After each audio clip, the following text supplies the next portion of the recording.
दिनांक 15 डिसेंबर 2016च्या काहे दिया परदेस कार्यक्रमामध्ये सरलाला काहीच काम जमत नसल्यानं अखेर तिची सासू तिला खोलीत जायला सांगते। त्यानंतर गौरीला ती आपल्या खोलीत बोलावून घेते। शिवच्या आईचे पाय दुखत असल्यानं अखेर गौरी तिचे पाय चेपून देते। त्याच वेळी ती गौरीला सांगते, जर तू आमच्या रीतिरिवाज आणि पद्धतीनुसार सर्व काम करणार असलीस तर मी शिवच्या आजीला आणि माझ्या वहिनीला विनंती करीन की तुला स्वयंपाकघरात जेवण बनवून द्यावं। तेव्हा गौरी मान्य करते।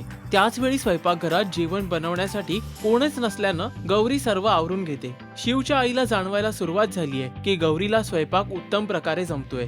त्यामुळे ती गौरीला उपवासासाठी साबुदाण्याची खीर बनवण्यास सांगते। रात्र होऊन देखील गौरी झोपायला न आल्याचं जेव्हा शिवला लक्षात येतं तेव्हा तो बेचैन होऊन तिला सर्वत्र शोधतो।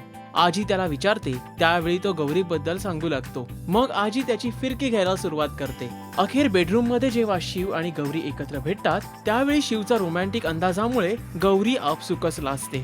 दोघांमधील फुलत जाणारं हे प्रेम आणि कठीण प्रसंगात निखळ साथ हेच सरते शेवटी या एपिसोड मध्ये पाहायला मिळालं।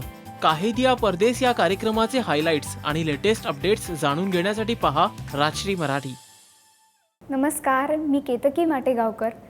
Please subscribe to Rajshri Marathi.